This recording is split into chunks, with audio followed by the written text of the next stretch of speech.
Hello दोस्तों, dictation start होगी 3 second बाद। स्टार्ट। महोदय, यहाँ यह उल्लेखनीय है कि शीत युद्ध की समाप्ति व समाधान एशिया की घटनाओं तथा अफगानिस्तान से सोवियत सेना की वापसी से ही हुआ है।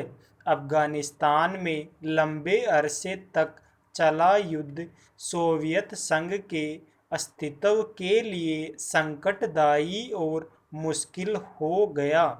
इस भयावह युद्ध से सोवियत सेनाओं की वापसी से अनेक घटनाओं ने जन्म लिया, जिनकी परिणति शीत युद्ध की समाप्ति से हुई तथा जिसमें जर्मनी का एकीकरण तथा सोवियत संघ का विघटन शामिल है। संक्षेप में, शीत युद्ध का और इस तनाव का एशिया की एकता पर दूरगामी प्रभाव पड़ा। एशिया के सभी देश यह चाहते थे कि क्षेत्र में शांति बनी रहे।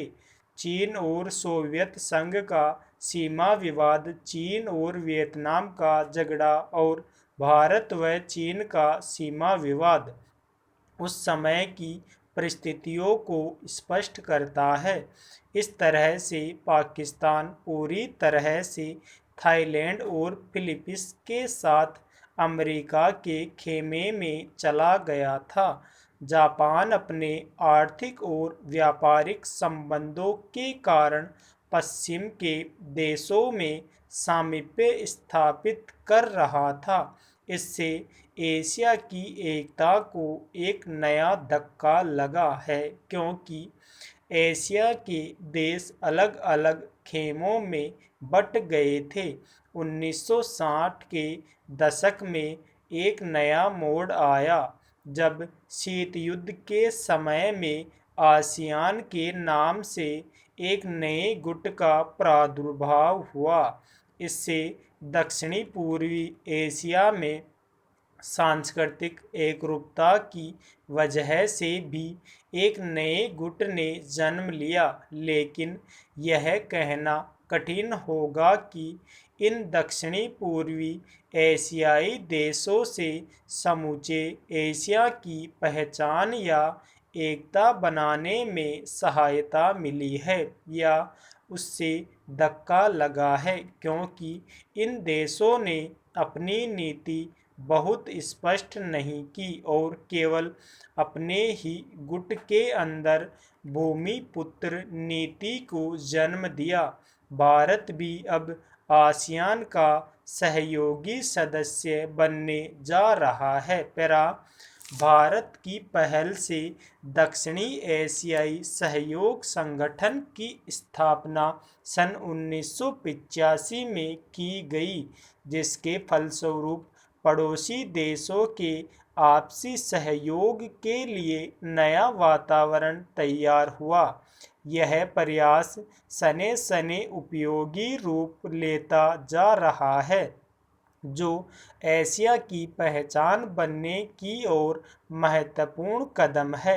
व्यापार, निवेश, संचार एवं विज्ञान की आधुनिक तकनीकों ने पूरी दुनिया में एक दूसरे पर निर्भर रहने के नए विचारों को जन्म दिया। अंग्रेजी भाषा, हॉलीवुड, कंप्यूटर्स और उपभोक्ता संस्कृति ने पूरे विश्व को प्रभावित किया, जिससे देशों में फासले कम हुए, संस्कृति और सभ्यता भी प्रभावित हुई। हो सकता है कि इसके अच्छे परिणाम न हो, ऐसी भी आशंका की जाती है।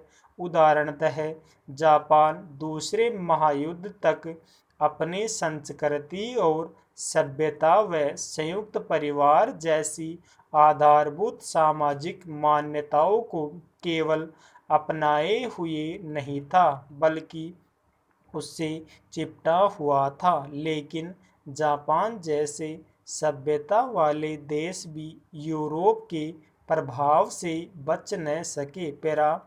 महोदय, दूसरे शब्दों में आर्थिक व्यापारिक निवेश और तकनीकी कारणों से द्वितीय महायुद्ध के बाद शीत युद्ध के दौरान एशिया के देशों में पुनः धुंधलापन पैदा हुआ।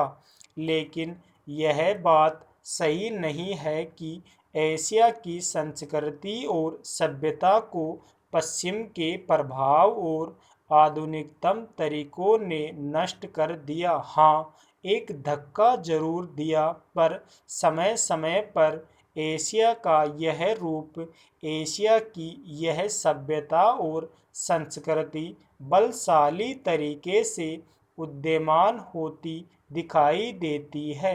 पंडित जवाहरलाल नेहरू ने 1945 में अपनी पुस्तक डिस्कवरी ऑफ इंडिया में एशिया की पहचान पर लिखा है कि हजार वर्षों से जब यूरोप अपने अंधकार के युग में था, एशिया ने अपने मनुष्यों की प्रगतिशील आत्मा को प्रभावशाली ढंग से दर्शाया। उन्होंने यह विश्वास भी जताया कि एशिया की संस्कृति और सभ्यता यूरोप की संस्कृति और सभ्यता से अधिक प्राचीन है। आज के दिनों में भी बड़े गर्व के साथ मलेशिया के रास्ते की बात करते हैं और आधुनिकता और पारंपरिक संस्कृति के मिश्रण से मलेशिया का विकास करना चाहते हैं। भारत के प्रधानमंत्री भी मध्य मार्ग की बात करते हैं, जिसको वे भारत का पारंपरिक विचार कहा करते हैं। वियतनाम के यशस्वी नेता भी साम्यवादी विचारधारा को पारंपरिक सहिष्णुता के अनुसार ढालना चाहते थे।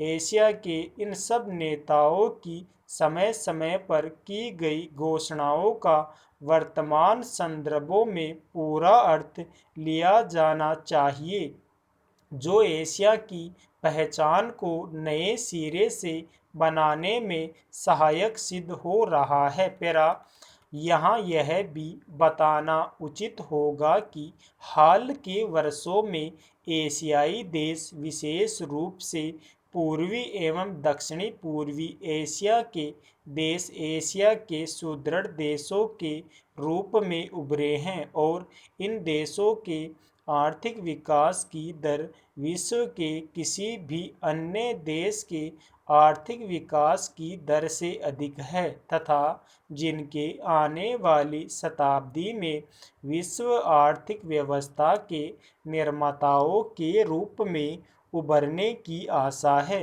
आर्थिक सफलता की इन कहानियों का श्रेय मुख्य रूप से अनुशासित कार्य, किफ़ायती एवं बचत की ऊंची दरों जैसी एशियाई विशेषताओं को जाता है तथा इनसे देशों की जनता के जीवन स्तर में सुधार आया है और एशिया की पुनः खोज जैसा वातावरण बन रहा है। एशिया के देशों में अब आपसी भाईचारे की भावना उभर रही है और इससे ये देश परस्पर निर्भर हो रहे हैं तथा शीत युद्ध के प्रभाव से मुक्त होते जा रहे हैं। हमारी सरकार ने अपने एशियाई पड़ोसियों के साथ बेहतर संबंध बनाने में पहल करके इस बदलते रुख के प्रति सकारात्मक रवैया अपनाया है। इन सब प्रश्नों का जवाब आज उपलब्ध नहीं है, लेकिन सने सने इन प्रश्नों में ही इसके उत्तर मिलेंगे। एशिया अपने इन प्रश्नों के उत्तर में एक नए एशिया को जन्म देगा और अपनी एक नई पहचान बनाएगा। यूरोप और अमेरिका के आधुनिक औद्योगिक कोष में फर्क नज़र आता है। पैरा आज दुनिया बहुत छोटी हो गई है और हम अलग अलग खानों में बंटकर नहीं रह सकते। हमें अपने लक्ष्य प्राप्ति के लिए कहीं अधिक एक होकर रहने की आवश्यकता है। हम लोकतंत्र में विश्वास करते हैं। एक तो संसदीय प्रणाली की सरकार के अर्थ में, दूसरे उस तरीके में जिस तरीके से हम अपनी पार्टी में और अन्यत्र काम करते हैं।